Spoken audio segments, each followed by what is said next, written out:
last minute of your life, you want to be something more than a goddamn savage! So we're not as hollow doctors.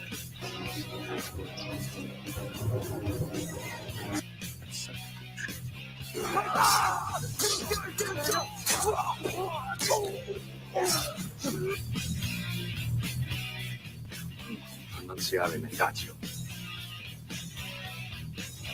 Ego sum homo indematus. Insanity. He watches the game fantasy. Great one, forbidden sight. He searches under up the shadows is rising. You like this? Oh. You like being food for the immortal?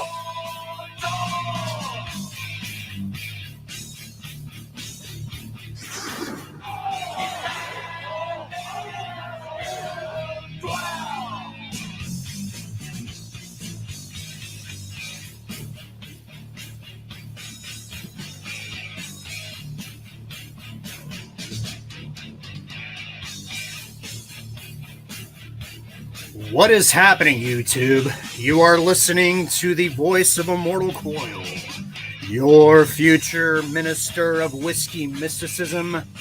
Revolution is my name. It is Wednesday, the 2nd of March, 2022. Fuck this man. And it is time, my friends, to get savage. What is happening, one and all? I welcome you, whether you are watching live or joining us in the replay. You are the voice of the immortal. Yes, yes, indeed. I'd like to invite you to lift high whatever it is you are imbibing and join me in the savage salute. Here is to us what is like us. And not a goddamn thing.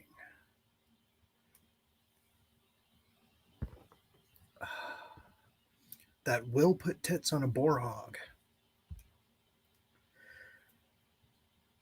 And that to remind you that this is not a program for children or for the faint of heart.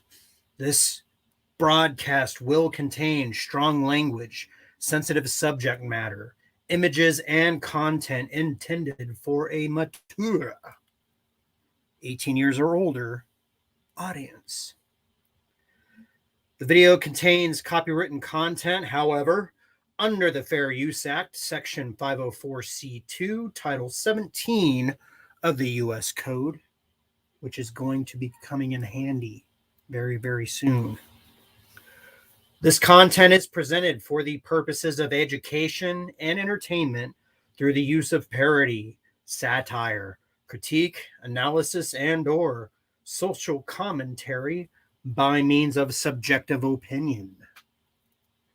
We are not lawyers and we are not medical professionals. So if you need some legal or medical advice, dispense with the channel. We comment on such things, but we are not qualified professionals. I thank you for joining me. We had a really good show tonight on The Dump. That is Sporking News broadcast, his Dump, on Wednesdays. Go ahead and check that out on the replay. I was part of a panel with up to 10 great alternate panelists. And dare I say it, it's one of Scott's better performances. Scott needs all the help he can get, so go ahead and jump in and thumbs up his shit. But now it is Wednesday. It is time for the Savage broadcast. I don't seriously recommend you do this, but if you are so inclined, I'd like to ask you to follow me on Twitter. The Twitter is a very nefarious website. It's not one that I would super recommend, but it is one of those ways that we could all give each other hugs and kisses and pats on the booty if that's the thing. You can follow me there. You can type in Immortal Coil. You can see Immortal_Coil, where the I, the L's are the number 1. However, if you just type in my name, you'll find my crystal skull. It's good to see. The first thing that I like to do, because I like to share positive news before we get too savage, is this thing that I read twatted on the twatter. Is this really nice thing, William Shatner celebrating Leonard Nimoy. Now, Leonard Nimoy, famous for Mr. Spock, as Captain Kirk was to William Shatner. In some ways, they were brothers, and in some ways, they loved each other like brothers, and in some ways, they fought like brothers. However, I believe that, especially recently, I believe that William Shatner is both looking down the barrel, but he's also been to the edge of space where he had a profound overview effect. And if you don't know what the overview effect is, it is the phenomenon that when you see your home planet from high orbit and can conceptualize how puny all of our inner turmoil is compared with the majesty of the universe, then it tends to reorient your perspective. Dare I say, it's not even a savage perspective. It's the savage spirituality. It's one of those things that you realize that the entire matter of your being was cooked up in a star, long exploded. And that whatever the spirit is, whatever that thing is that's driving your meat skeleton, is fleeting. Well, that part's immortal. The body, the thing that was cooked up in the stars, that's what's fleeting. Leonard Nimoy is gone. It won't be too much longer before Shatner is gone. I would love to see him reach the age of 100. I would love to see him keep his mental faculties. But it's just one of those things. This is a rare moment of humanity. This is one of those things that going to outer space and coming back from outer space versus portraying somebody who works in outer space. This is something that he wants to emphasize. And this is something that I cannot blame him for doing. William Shatner is not a perfect human, who really is. But I think that as we get closer to the end of our time, we perhaps have a deeper perspective about what's important in life. It's about who you are. It's about the walk that you walk. It's about the people you've affected. It's about being honest. And what will your legacy be? What will your legacy be?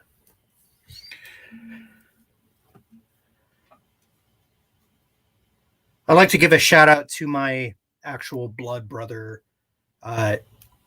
His name is Revolution, if you follow him on the internet.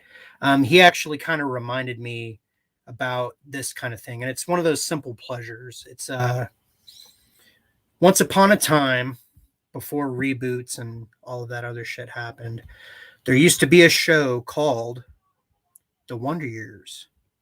And The Wonder Years was about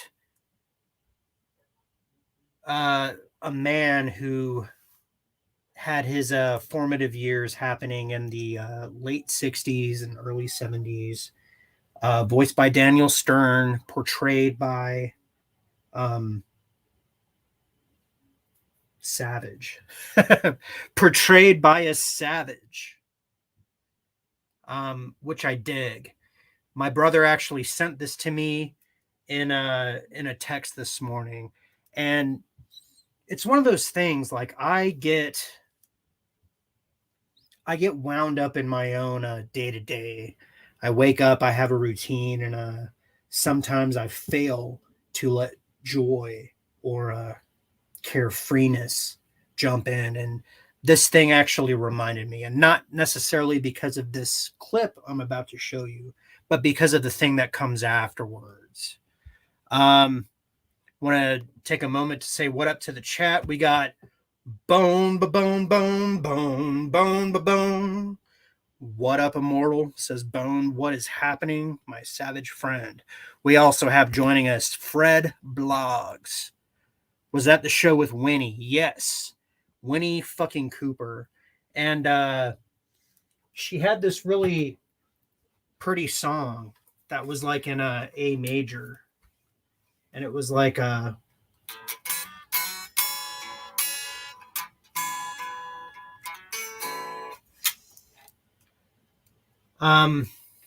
which always made me feel happy every time I saw it. And I think it was supposed to be one of those things like when you were 14 or 15 and that girl that just yanked her crank for the first time, not physically, but you know, that person that like tugged all your fucking centers at the same time. It was a powerful experience. So this is a Fred Blogs. She is pretty hot these days. Last time I looked, yes, Danica McKellar is her name, and believe it or not, she actually went to university for fucking math. She is a math genius. She knows everything about like calculus and trigonometry and just all this fucking shit that I'm more of a communicator. So she uses the opposite side of the brain and she's fucking brilliant at it. But this is one of those things. This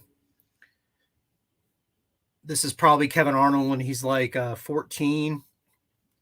He meets this kid at school, and the kid convinces him to buy an electric guitar and start a band. And they're a garage band, and they kind of fucking suck, but they're putting their whole heart into it. So check this out, and then we have a follow-up real fast after that. That's the spirit. Rock and roll. Let it all hang out. 1, 2, 3, 4.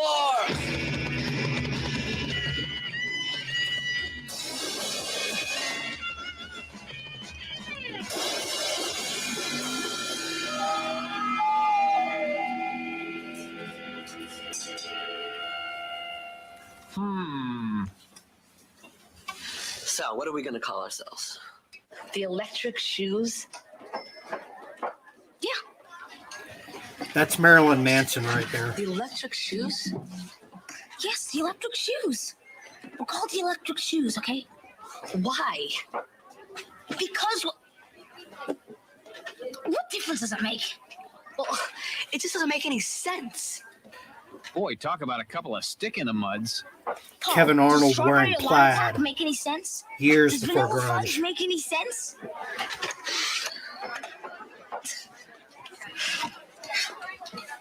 So, you any good? Look, Paul, we practiced once. Why do you think the Beatles sounded so great the first time they played? I just hope you don't make a complete fool out of yourself. I don't know. I guess I could see Kevin as a musician. Well, well, well, what have we here? Potential groupie material? You know, I think he kind of looks like Paul McCartney. He does? Yeah. Stick that in your pipe and smoke it, Pfeiffer. Actually, he looks more like Donny Osmond. Huh? Yes. I just hope you don't make a complete fool out of yourself. Shut up, Marilyn Friends Manson. Anyway, I had a band. 1, 2, 3, 4.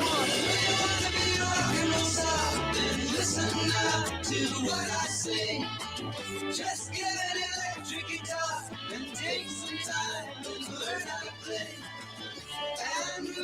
For the next 2 weeks, the Electric Shoes practice day and night. Well, day anyway. We explored new rhythms. We found our sound. But mostly, we just had fun.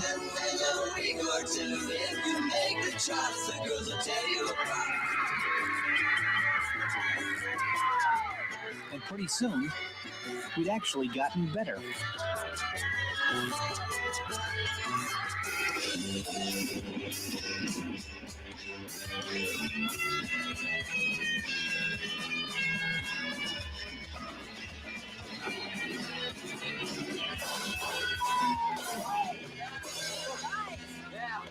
In a manner of speaking. Okay, so we were lousy. But who cared?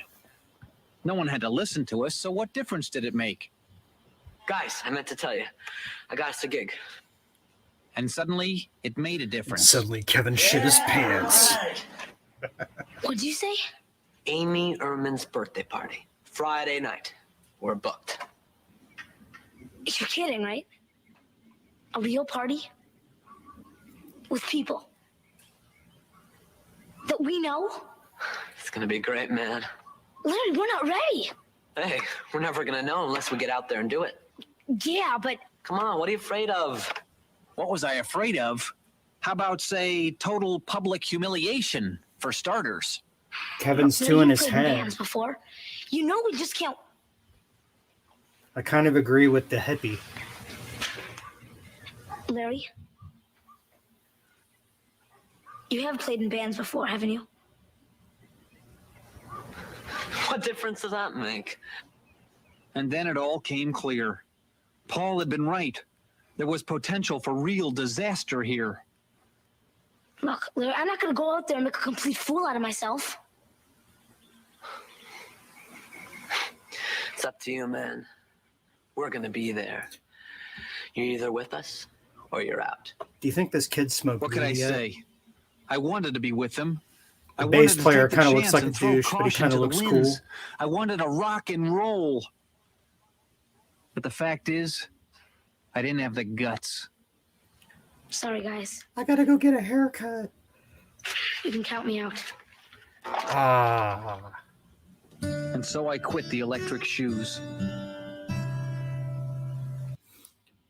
Well, fucking Cream was a 3-piece anyway, right? I love the Wonder Years, and I actually kind of forgot about this episode until I saw this thing on fucking reverb.com, which I have to credit to my brother. He actually sent this to me on a just a fucking thing. This is the same type of guitar. This is the same type of guitar that Kevin Arnold was just playing in his bullshit band.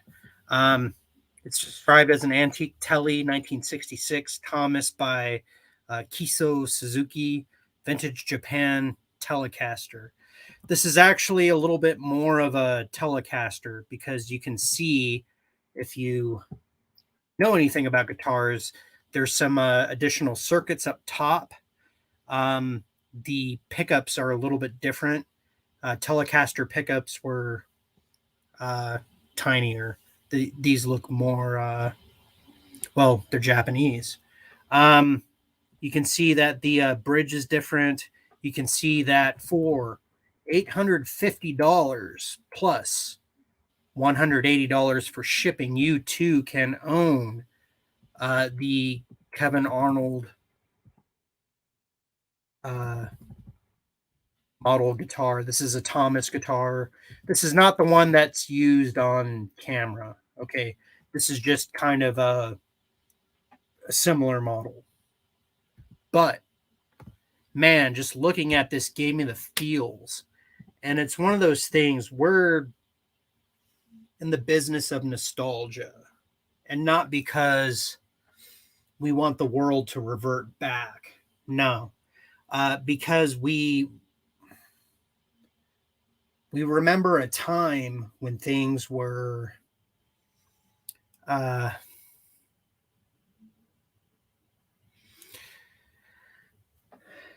little bit easier to accomplish. You got this nice plush guitar case. You got fucking Six Strings and Reckless Abandon. Looks like the pots were resoldered with whatever the fuck kind of resistor that is. I don't think the guitar stand comes with it, but you know, it's just one of those things. Kevin Arnold thought it was good enough to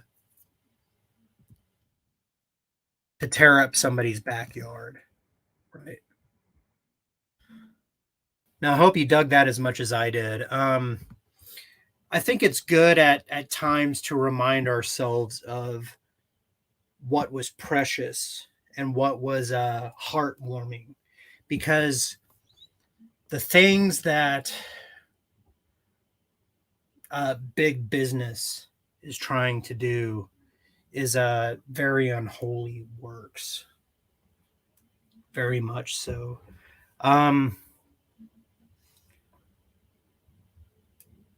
We grew up in a time where, if not us, but our parents were the first wave of what I would call youth culture.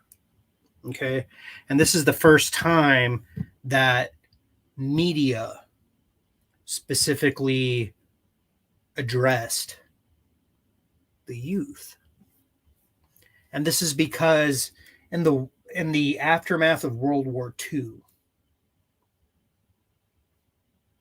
right, the baby boomers, the greatest generation, basically replicated itself, but Generation X had no representation. And it was slowly through the cultural idiom that these things actually started to change the way that the grand eye, the monocle, would focus. And it also forced those who cared about such things to readjust their message, perhaps not for the better. But you had Generation X, you had the millennials, and you have this next fucking phase where they're trying to infiltrate the properties that warmed our hearts once in order to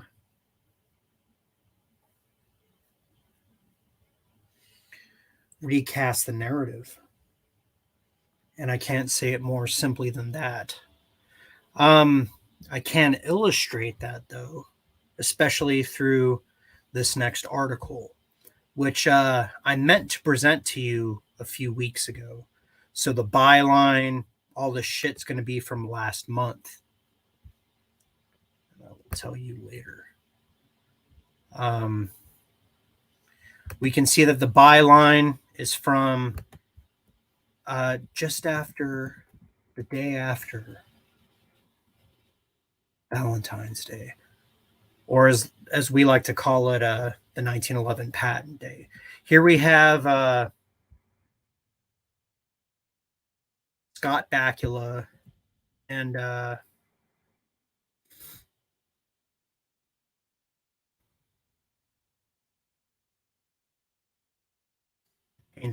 don't know this guy's name. While it seems, the article states, as if the Quantum Leap reboot has been in good hands, a recent casting call suggests otherwise, as no white male characters are present, and there is a non-binary character listed in addition to other questionable elements about the show. Now, I fucking hate to do this, but we have to have a fucking preamble when we read stuff like this, is that nobody is reading this or writing this article from a bigoted viewpoint. Okay?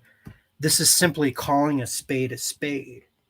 And this is comparing the 80s show to the show that they're trying to reboot. You understand me? You follow me?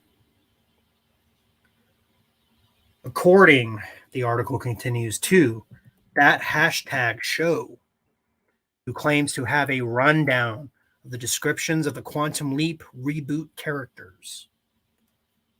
The cast consists of a Middle Eastern and North African or Asian Pacific American main character, a female who serves as the project lead, another female who serves as head of security, a non-binary person, and it says male question mark, but person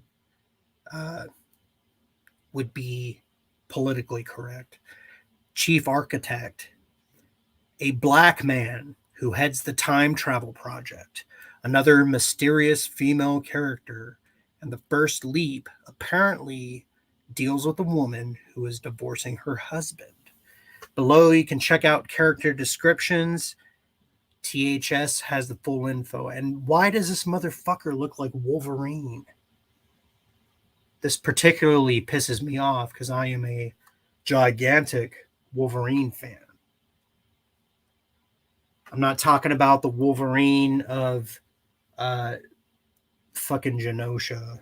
I'm not talking about the Wolverine of Krakoa. I'm not talking about any fucking Wolverine that was written past 2012.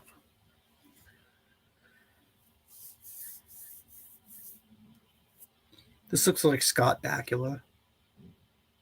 But this is one of those things that the bait is nostalgia, and then the switch is SJW. The bait is nostalgia. The switch is SJW. We saw this with Star Wars. We saw this with Ghostbusters a long time ago. Not Afterlife. That's a beautiful movie. We saw this with He-Man. We're seeing this again with Lord of the Rings, and now it appears that we're seeing this with Quantum Leap. With Quantum Leap. Fred Blogg says, woke reboots are destroying everything. The long march of Marxism through the institutions is reaching fruition. Well, not if the Phantom Menace has anything to say about it. I see what you're saying, though, sir. I see what you're saying. Quantum Leap reboot main characters, Dr. Ben Prasad. Basically the replacement for Dr. Sam Beckett, played by Scott Bakula. Worth a mention is that Bakula is not presently involved. Interesting. Usually the principal actor, and I'm talking about things like Will Smith and the Fresh Prince of Bel-Air reboot. There is a Wonder Years reboot. Basically, everything's getting rebooted.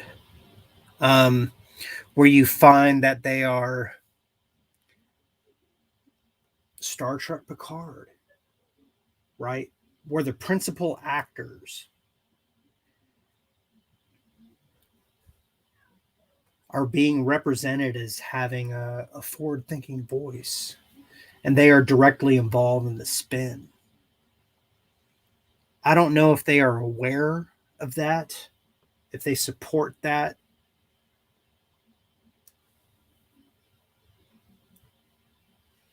But it is indeed part of the ongoing narrative, isn't it?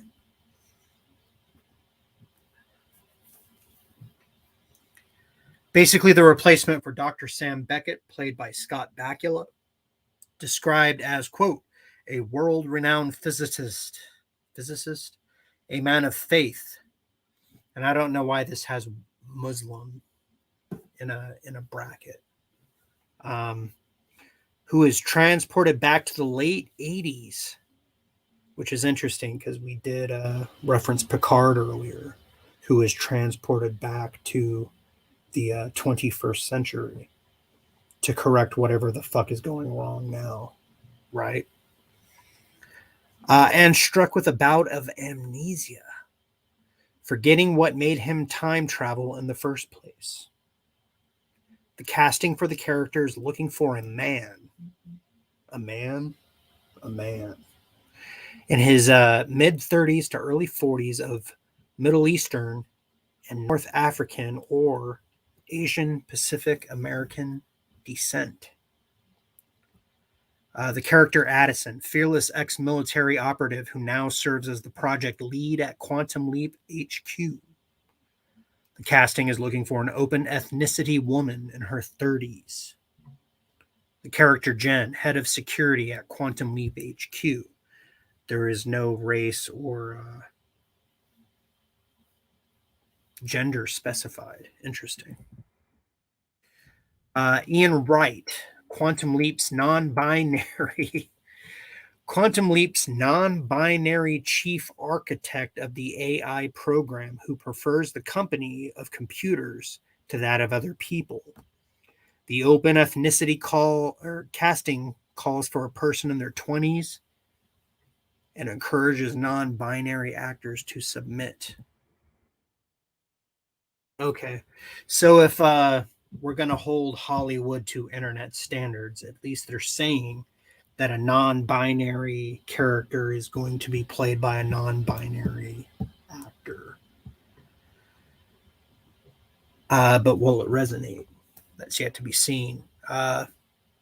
Herbert Aber, Magic Williams, a Vietnam vet, old motherfucker, and current head of the time travel project at Quantum Leap. The casting calls for a black man in his 60s. The new AI? That's a question that the article asks. Quantum Leap. Hang on, I got a siren.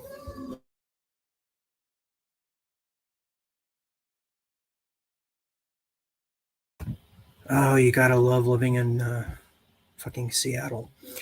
Quantum Leap reboot additional characters. Janice, a mysterious woman who is working with Ben in the present before his leap through time, whose true motives remain unknown.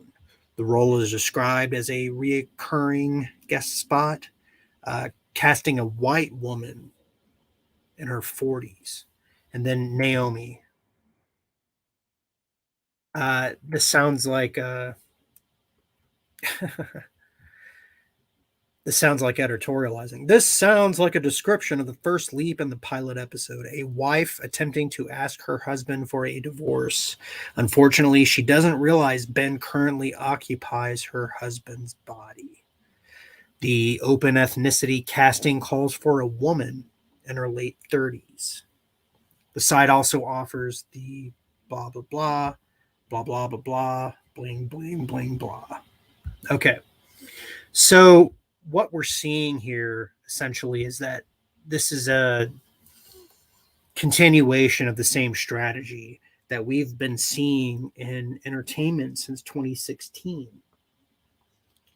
At first, angrily and aggressively because the election went a different way than Hollywood foresaw or hoped for, at least.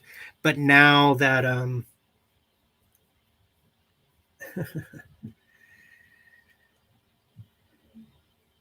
now that these things have been greenlit, it's open season, isn't it? Isn't it? Quantum Leap being rebooted with extreme prejudice to white males, which is a form of prejudice, which is a form of racism.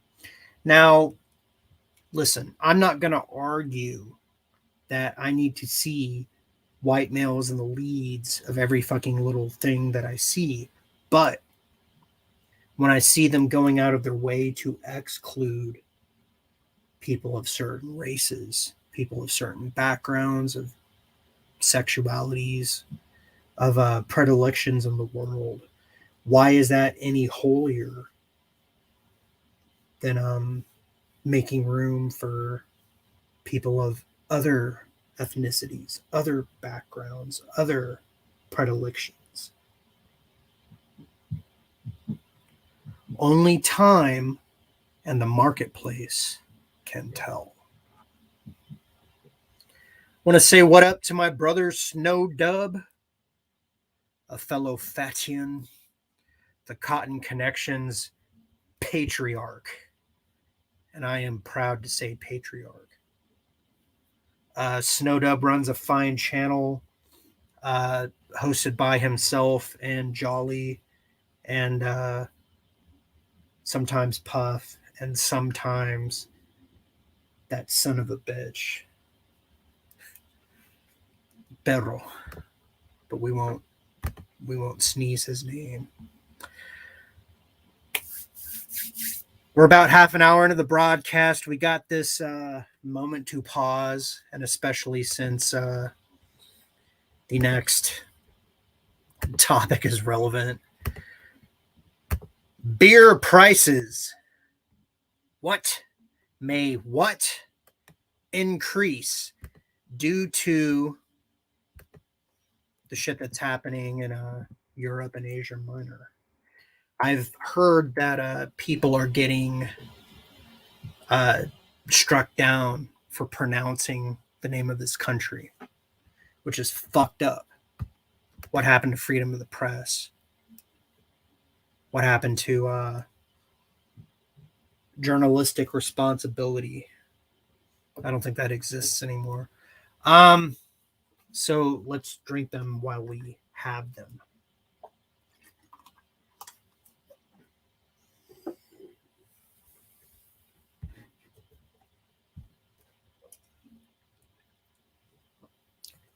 It says beer prices may increase due to the invasion. A significant percentage of barley used from beer comes from the place that was invaded. This is by Michelle Holland. This is Fox Business, so take it with a grain of salt. Prices for many products have been rising over the past year, but one product in particular may see a sharp increase due to recent events. While the invasion of the invaded country has caused many people to boycott the invading country's vodka, the conflict may also have an impact on beer drinkers as well. Barley, one of the key ingredients in making beer, is heavily produced in the invaded country. WISN reports. The region is often called the breadbasket of Europe due to the high amount of grain grown in the area. Jim McGreevy, president and CEO of the Beer Institute. Is that a real fucking place? God damn it, the Beer Institute? That sounds like something that me and Snow Dub made up on a fucking episode of Tuck and Roll with that fucking camel who will never be on my show. What the fuck is that about the Beer Institute?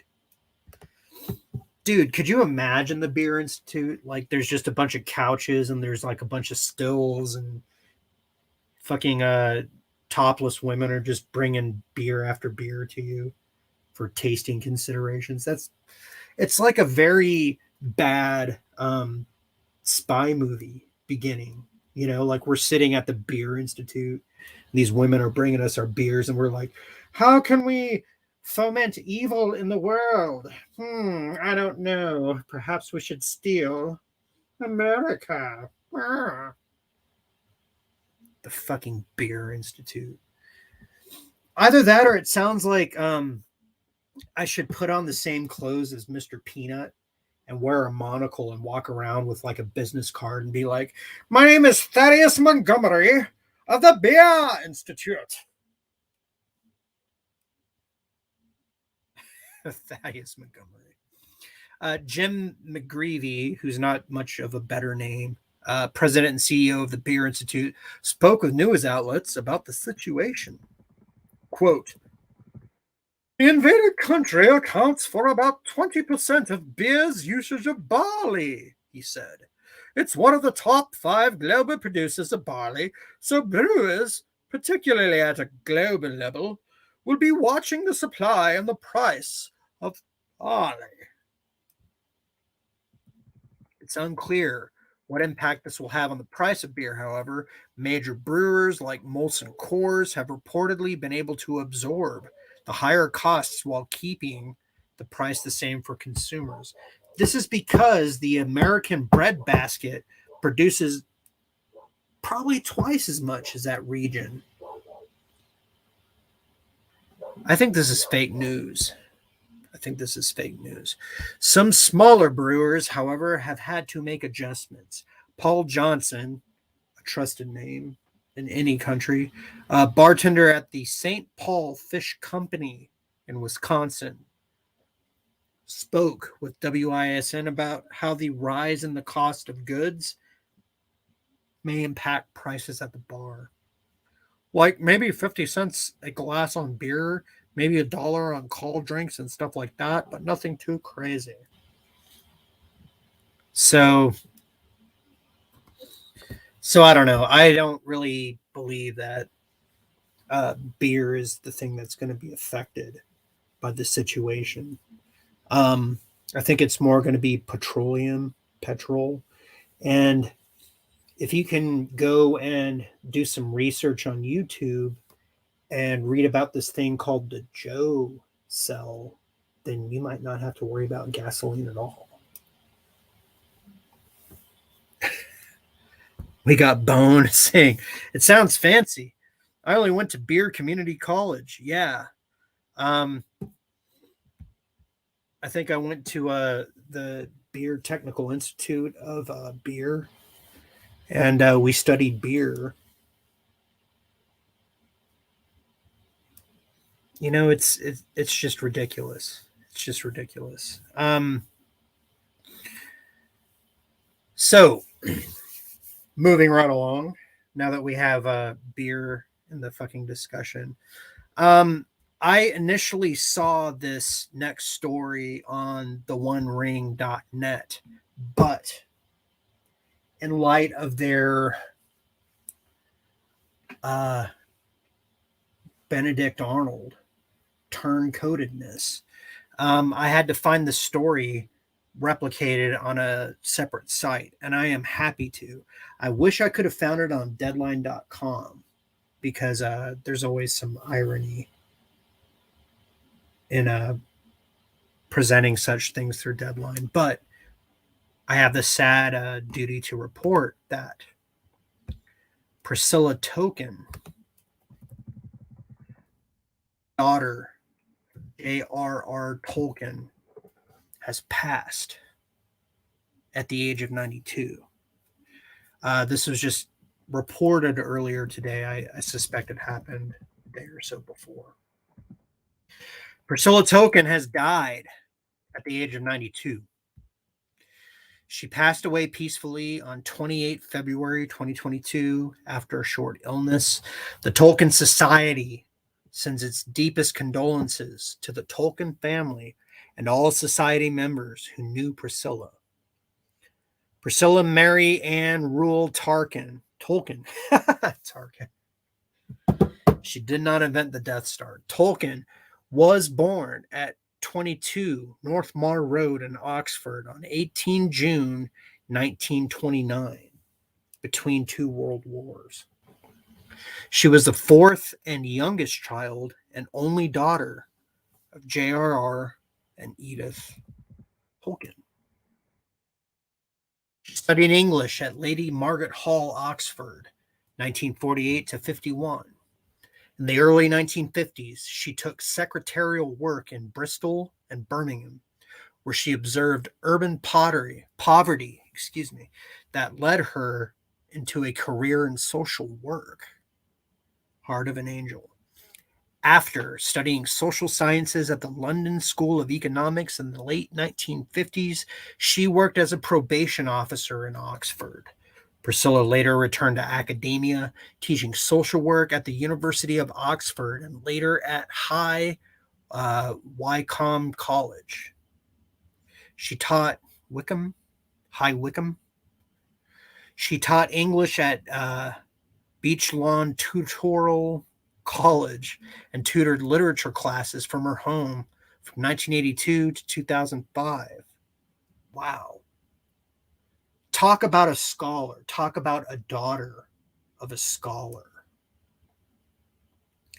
Tolkien readers will be familiar with Priscilla as a recipient of the Father Christmas letters. Together with her brother John, she published the Tolkien Family Album in 1992. As a trustee of the Tolkien estate and the Tolkien Trust, Priscilla was an active participant in her father's legacy. She became vice president of the Tolkien Society in 1986 and regularly attended Oxenmoots.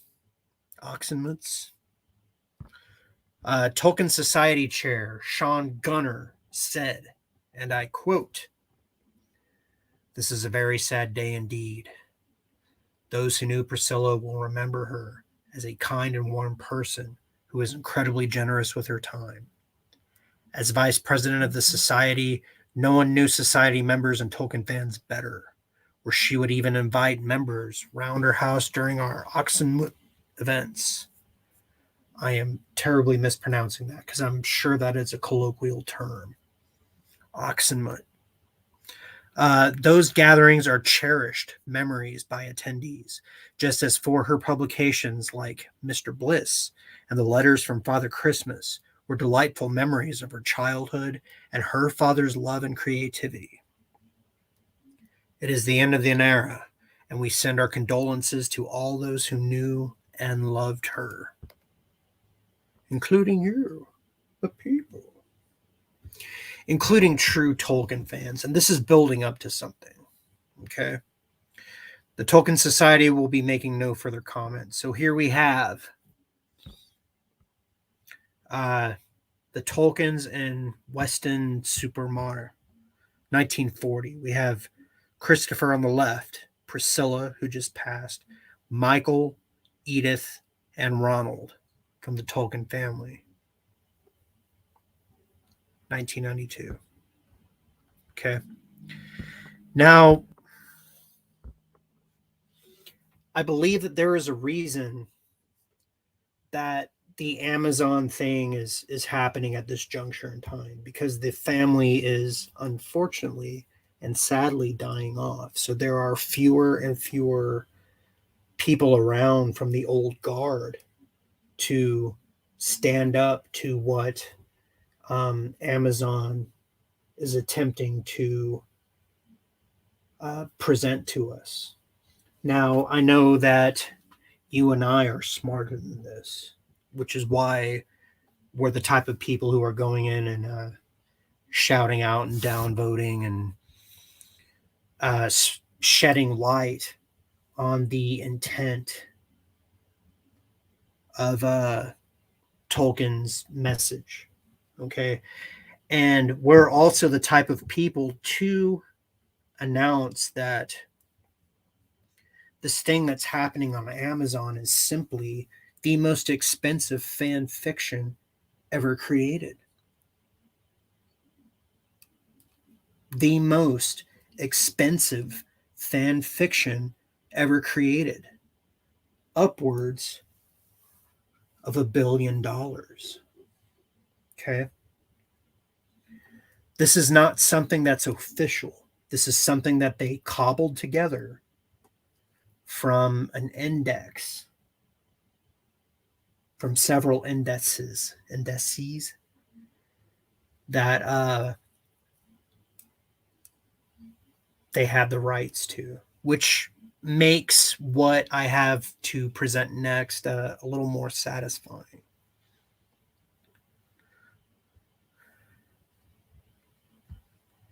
We have this article from, what is this, CBR?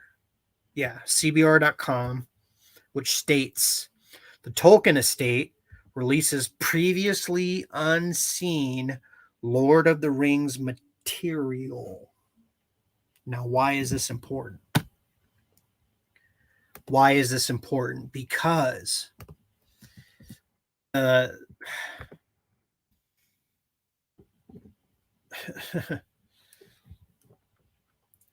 the fan fictionists, the authors of the fan fiction that are employed at Amazon do not have the rights to touch any of this. Okay. We kind of covered this a second ago, but they only have the rights to The Lord of the Rings, The Hobbit, and its indexes, right? Which means that there is an outline of things that Tolkien said happened,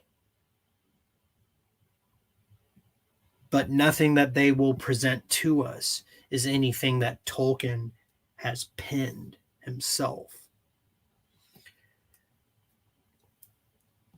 How do I explain that? It's kind of like if I told you that in Star Trek, from the year 2026 to the year 2085, World War III happened, and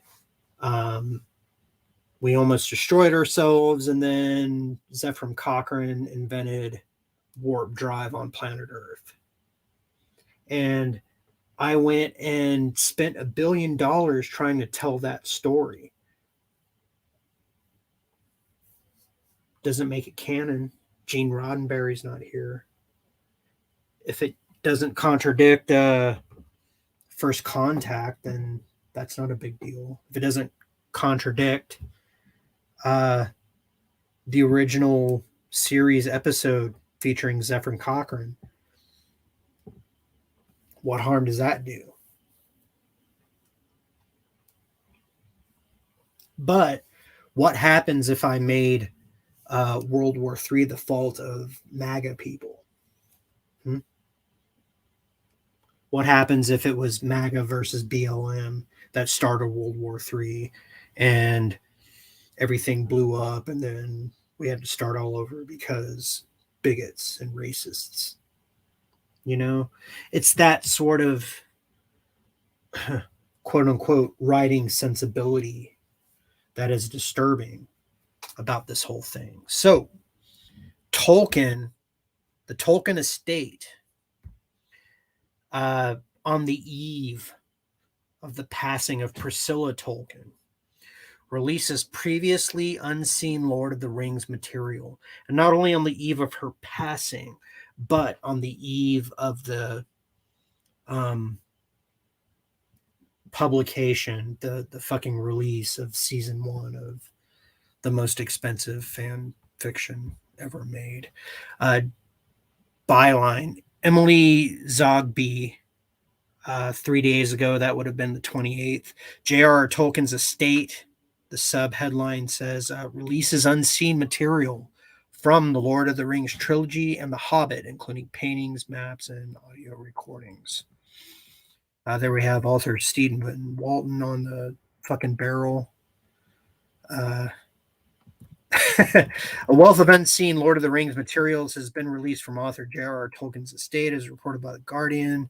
The new material includes photographs, paintings depicting various locations in Middle-earth, as well as Tolkien's letters and draft manuscripts from The Hobbit and the Lord of the Rings trilogy.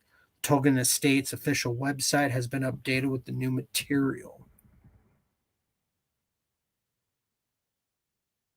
Sounds kind of scary. Also, amongst the new material are multiple audio recordings and videos featuring both Tolkien and his son Christopher. Audio and video. Okay. Irrefutable source material about and concerning canon. This is glorious. This is glorious. This is glorious. Amongst the audio recordings is the first recording of Gollum as he was imagined by the author when he first meets Bilbo Baggins on The Hobbit. The Tolkien estate relaunched its website with this unseen material on February 26th, a significant date in Tolkien lore, as February 26, 3019 is the date that the Fellowship of the Ring was broken, leaving Sam and Frodo to set out on their journey towards Mordor. Okay. That's enough for me. Right there. That is quite enough. Tolkien, both son and father, have yet another record, another testament concerning Lord of the Rings and Hobbit canon. Okay, so when these fan fictionists, literary butchers, try to push a bullshit storyline on you, you have only to look at the source material. Oh, I fucking love it. I fucking love it. Matter of fact, I will drink to that. Joining us, we got Tommy and the Guinea Pig Motherfucking Collective. Little patty pads. Love that shit. Tommy, one of the faithful savages. Moderator easily to 975,000 channels. And he never misses a show. Never misses a show. We're about to switch gears to our fucking main attraction of the night.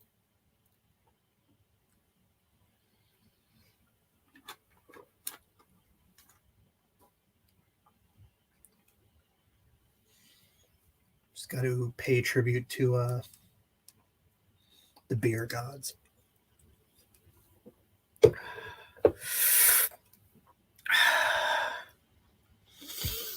I had this big silly thing that I made into my made into the thumbnail of the evening.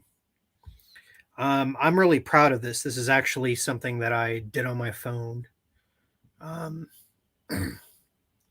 It's one of those things that I did not think I could do by myself, but you know, look at me now. This is a silly thing because, well, it's the Star Wars Galactic Cruiser, which is such a bullshit thing, such a fabricated corporate bullshit thing. It's one of those things that is so plastic and so apparent that this is one of the reasons why George Lucas wanted to fund the movies himself, to sidestep studio interference. And indeed, this is the height of studio interference because the Star Wars Galactic Cruiser is going out of its way to retcon events in the Star Wars galaxy, making it over 200 years old.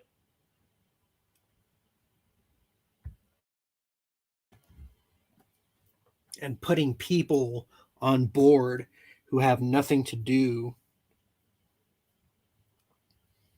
with where they hope to take Star Wars. Now, the place to go for Star Wars Galactic Cruise and all that shit is Drunk 3PO. He's an old buddy of mine. You can tell him I said hi. He has a ton of really good videos about this, whether it's on his channel or Park Hopping or Geeks and Gamers. You can subscribe to all those people. It's not going to break my heart. But the thing that I saw that made me go, huh? What?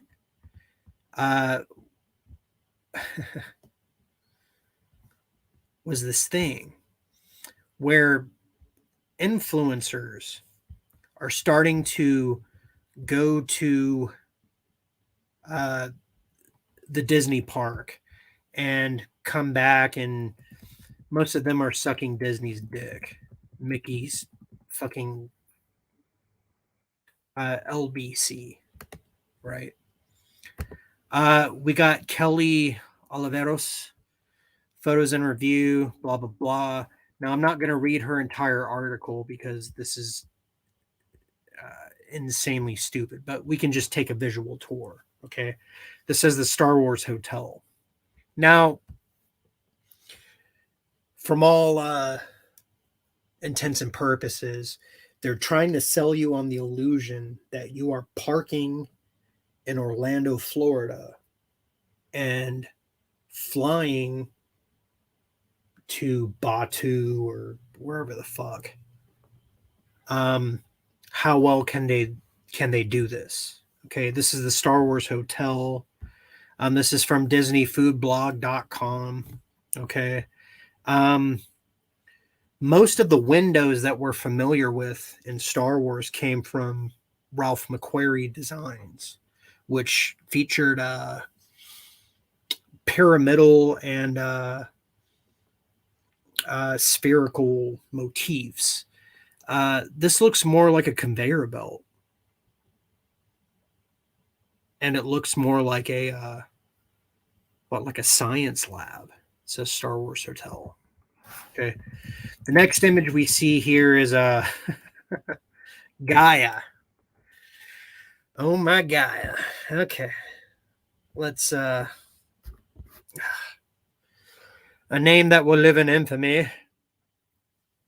Gaia, a Twi'lek, however the fuck you explain it to yourself.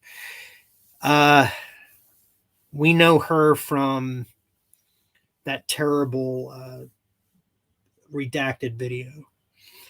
Gaia, and look, it's not the actress's fault. I don't think it's the musician's fault. It's just this is how Disney likes to present things. She's supposed to be the equivalent of the Jabba's palace. The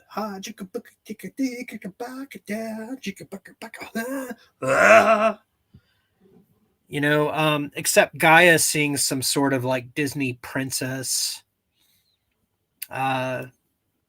A whole new world. Okay.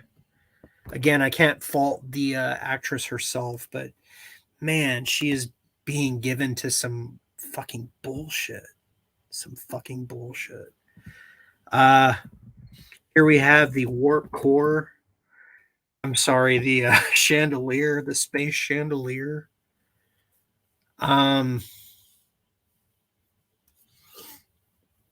This is where you're supposed to eat. You sit down and you have troughs of space fungus placed in front of your maw. MAW, not your ma, not your mother, not your grandma. No, your suck hole. You're supposed to suckle the space fungus underneath the warp core of the fucking Romulan Diaderix class fucking ship. It says a look inside the space. This is from DisneyFoodBlog.com. I'm not going to read you the article. I just want you guys to see the images. Okay, there are tables and chairs in the center of the room and booths along the walls. Okay, looks like each booth has a chamomile fucking candle. I don't know. The thing is that you're supposed to suspend disbelief as you ride aboard a cruiser, and I don't know. I am not going to pay $6,000 to figure this out, but I want to know, like, does the deck plates vibrate? Do you hear like the hum of the engines as you're flying through space at a constant tiny rumble the entire time? This is a 200-year-old ship, 300-year-old ship almost. It's like 275, which is curiously close to the same age as America, isn't it? But no, it's just old enough to bridge the High Republic fan fiction to the Old Republic canon of George Lucas to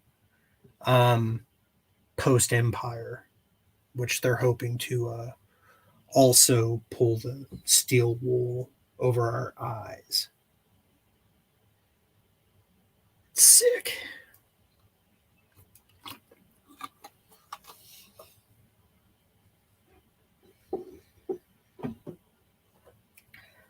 Look at these colors. I'm going to sound gay for a second. Look at these colors. Okay. Do you associate purples and turquoises and golds and all that shit with Star Wars? I do not. Star Wars to me looks grungier. And I'm not saying that there shouldn't be well-lit things in Star Wars. Camino, that's a good example of something that was well-lit. But this thing looks too fucking disco. Too fucking disco. I want to say hail to Decepticon King. Decepticon's Cave of Villains. He changed his name. I want to say hail to Parrot Head. Savages one and all. Good buddies of the channel. And I'm sorry I have to show you this shit, but it's just, it needs to be pointed out. Okay. We got the booth area. Again, this is like a Deep Space Nine kind of pet rock kind of. You got your brand new cell phone, or you got that bullshit car driving around that looks like a washing machine on wheels that reflects the entire spectrum back at you, but mostly looks purple and green. Then you got the fucking Close Encounters ship. Then you got this motherfucker right here wearing a mask. Can you see that? Can you see that? Oh my God. A long time ago in a galaxy far, far away, humans from Earth brought COVID-19 to Batu, which cost nearly the entire colony's fucking... This is horse shit. This is fucking horse shit. Okay. Moving right along, we got another table. We got the Dabo table. I'm sorry, it's not Star Trek, is it? This is a Sabak. This is Sabak.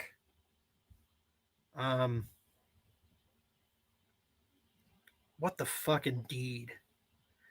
We got George Lucas showing up. He's saying Disney Star Wars is not real. I agree with you, sir. I agree with you, sir. I actually want to highlight that as the fucking comment of the year. You win tonight, sir. You win tonight, sir. You win a shirt from Snapchat's channel. I'm kidding. I'm kidding. I have not the authority to award you with that, but that's that is the fucking comment of the year right here. Disney Star Wars is not real Star Wars, because you know why? This is fucking Star Trek. This is Quark's fucking Arboretum. This is, you got people supposedly on a Starcruiser wearing COVID masks, which should be digitally deleted from the fucking atmosphere by computers. It's bullshit. It's bullshit.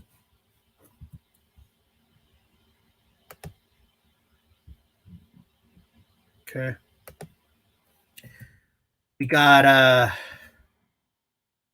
some guy playing a space banjo in front of Gaia and Shigredo. Okay. Everybody's just pulling out their cell phones. I wonder what these aliens think of cell phones. Okay. We got Gaia, this Commander Hux looking motherfucker.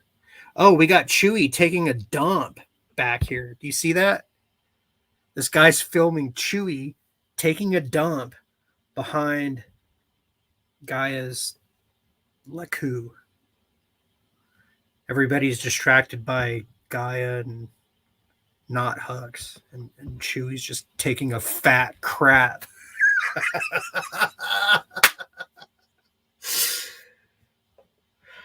Chewie, can I get a fat crap? That is epic. This is the fucking... He will tear your arms out of your socket and take a fat crap and not even think twice about it. That is Chewie. That's my fucking N-word. Oh, I wish I could do that. That is Chewie. My N-word.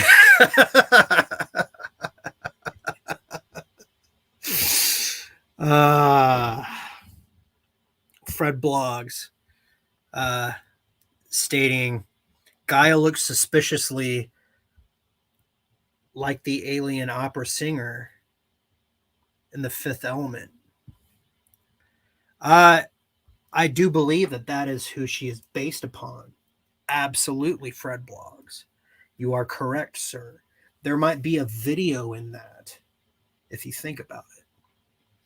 I don't think she has the fucking earth element or whatever deep inside her womb, but if you can gut her that much, then you might have a better time on Star Wars Galactic Cruiser than 90% of the other guests. Bones dying. I fucking dig that. Fat crap. Moving right along, we have Gaia herself. It looks to be the same actress, and again, I can't really fault her for taking a job or for whatever. But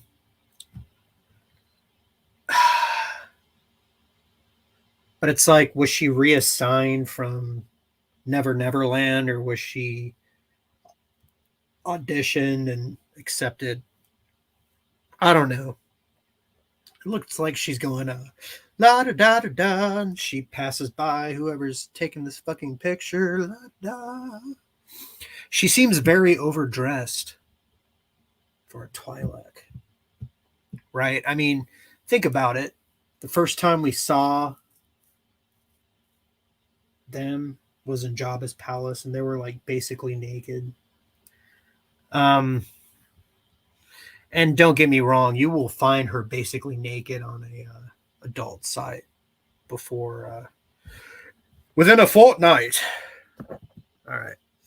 Now this is the first most interesting thing that I saw, and we're going image by image, but this is okay.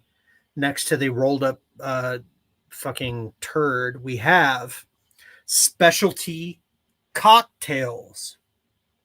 Specialty cocktails for $15. You can get a silver sea martini, which is gin, lemon, mint, ginger, and passion fruit. For $23, you can get the mark of the Huntress. The Huntress. Is this that bitch that got hit by the poison dart by Jango Fett on Coruscant in episode 2? We will never know. This is bourbon whiskey, peach infused something. We have almond fucking flavor. We got lemon. We got sparkling bubbles. Sparkling bubbles. How big is this drink? How big is this for $23? How big is this fucking drink? For $23, how big is this fucking drink? $16, you can get Nicillin and Bubbles, which is gin and tonic. You got gin, cucumber, lime, thyme. Jesus Christ, where's the Romulan ale? For $15, you got Dagobah Vemlet, which is vodka gemlet. Okay. They're just calling Earth drink something else. For $16, you got the Mandalore Sling, which is a Manhattan. It should be a Singapore Sling. That's what Hunter S. Thompson recommends. For $15, you got the Pod Chaser, which is an old-fashioned. $15 for an old-fashioned, which is 3 shots. 2.5 shots. I guess it depends. Do you like stiff drinks? It says the Chandrila Star line strives to ensure we are catering to your tastes. Should you desire a beverage from your home world that is not on the menu, please ask.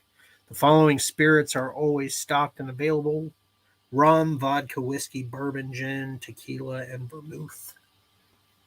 The specialty non-alcoholic drinks for $8 is the Blue Milk Citrus Fizz, which is food coloring and soda. And then you have the Muja Twist, Muja, I don't know, for $8 as well. Okay, and then you can have your, is that a pastry or is that like a fucking towel? I don't know. Fucking $23.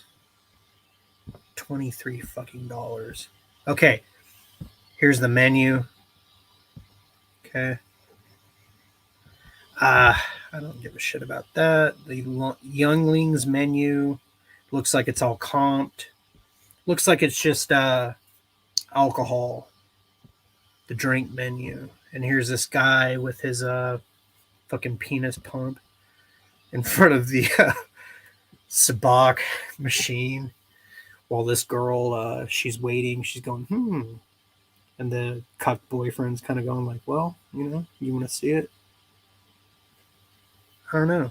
Do you want to see it? Blue Milk. Okay, that's the Muja Twist. They make their fucking liquids float, which is a parlor trick. Okay, syrup. This thing has a metal ice cube.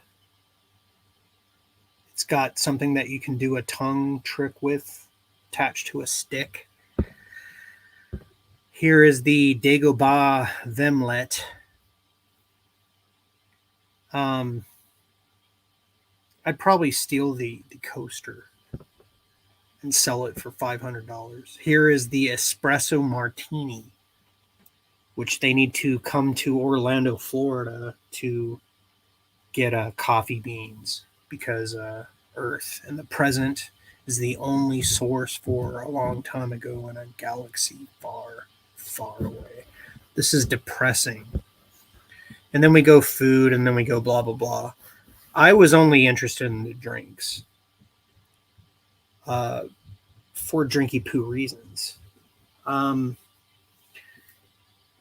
This is not going to be a tribute drink, but I think I need an actual Earth drink. So, bottoms up.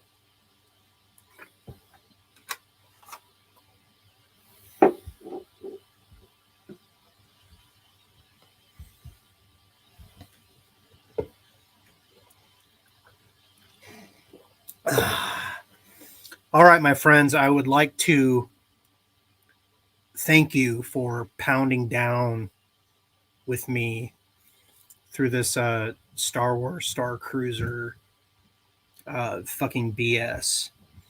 The next thing I'm about to present is not a surprise, but I think it is clever. Okay, it says, this is from Pirates and Princesses. This is the thing that Drunk 3PO was talking about a couple days ago.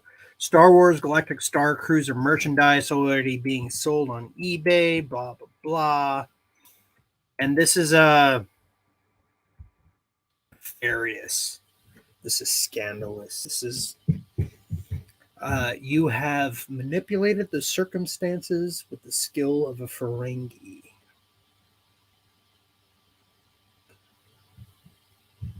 Influencers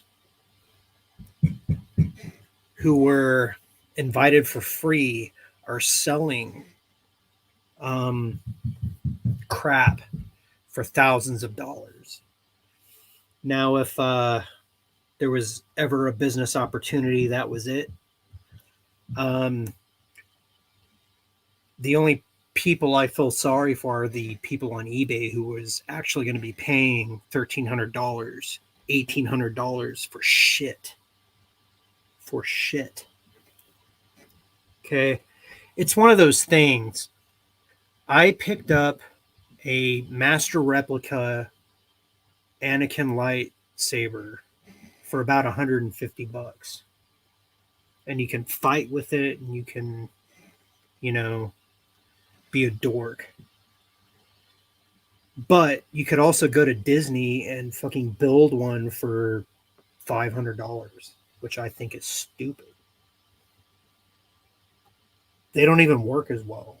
I've seen several videos where they side-by-sided the Black Series Dark Saber versus the Galaxy's Edge Build-A-Saber. And Disney seems to have the inferior quality. The only thing that really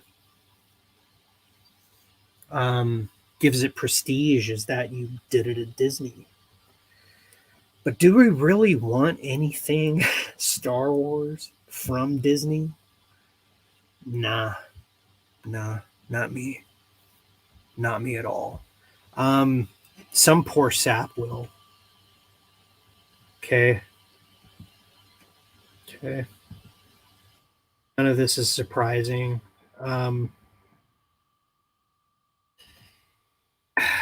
It's just bullshit. Which leads me to my final presentation of the night. And I do want to go back and hail all the fine people in the chat, the best chat in the Fandom Menace.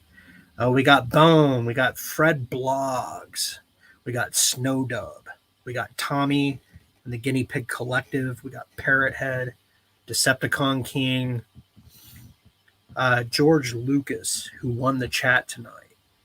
And then all you fine people listening on the replay. I love and appreciate every one of you all.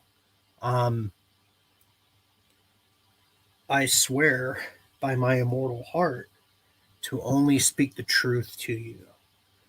And in that regard, I would like to present my latest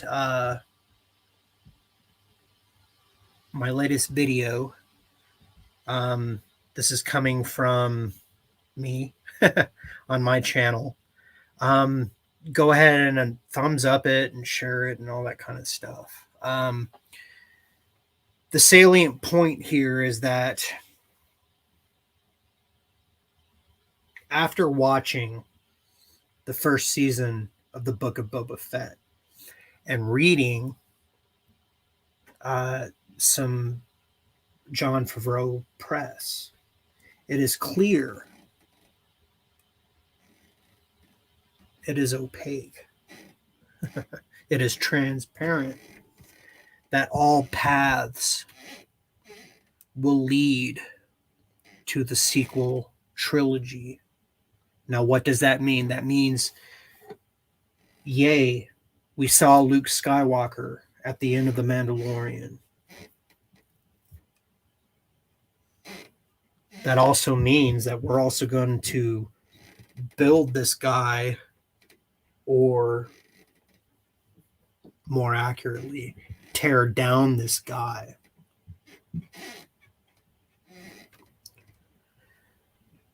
To the sad sack that tossed his father's lightsaber over his left shoulder. which is heinous. Heinous. Is that a Spicoli word? Did Spicoli say heinous?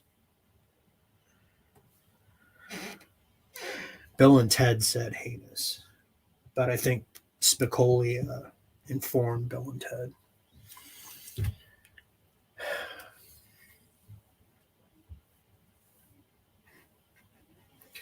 Realizing this caused me a great deal of pain because I was so elated.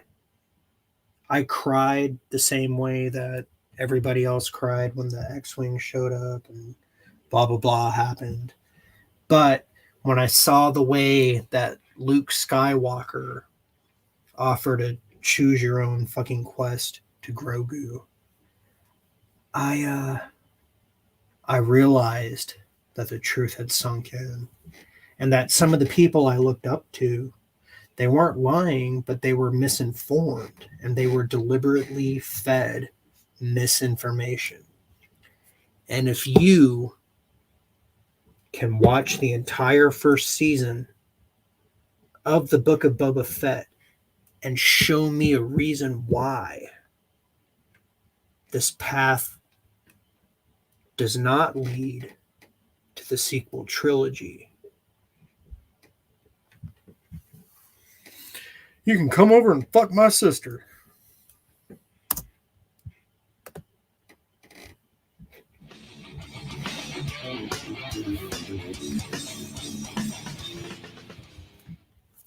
What's happening, YouTube? You are listening to the voice of Immortal Coil, your oracle of whiskey mysticism. Revolution is my name. And today we're talking about Star Wars. Now, before I get too much into the energy field that penetrates you, I'd like you to like, share, and subscribe. Drop me a comment. Let me know what you want to see covered on future editions of Savage Spirituality. December 18th, 2020. We were all deflated. We were all disappointed. We had nothing to look forward to. But then an X-Wing comes in, alarms blazing. A single hooded figure comes through, slays everyone, and picks up Grogu. We cry, we laugh, we hug, we cheer, but then we wait, and we wait, and we wait.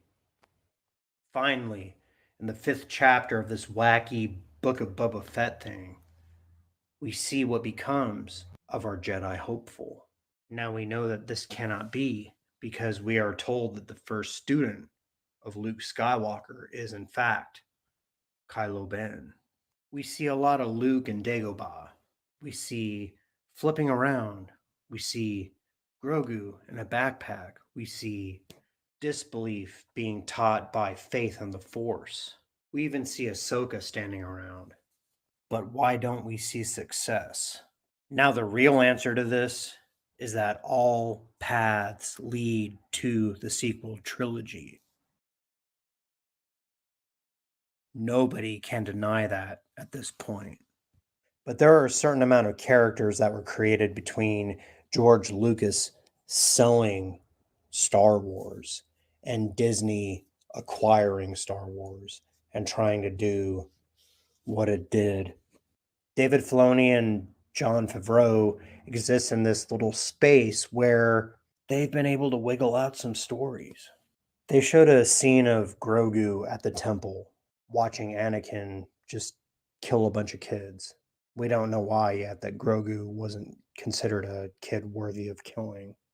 If I was Anakin, I would have killed him. Then we find ourselves decades later on Luke's Ant Machine planet, and Grogu has a basis of comparison for what Luke is showing him. Luke and Ahsoka's problem is that they see Grogu and they're reminded of Yoda. It's not their fault. The heart tends to cling on to familiar things, things that give it comfort, things that it once associated with simpler times. That does a lot for Luke and Ahsoka. That doesn't do anything for Grogu. So when it comes down to the here's your quest, and you may choose battle armor or you may choose a sword. Grogu chose battle armor, and he chose to fuck off and go out into the wild galaxy in a Naboo N1 starfighter that just so happens to have a space carved out for him. Grogu and Mando are gonna blast off to somewhere where we'll never hear from them again. Meanwhile, everyone is so keen on this deep fake technology, on Luke, Leia, and Han having a reunion. But I will tell you, when that reunion happens, it will be to hand over baby Kylo Ben to Luke Skywalker.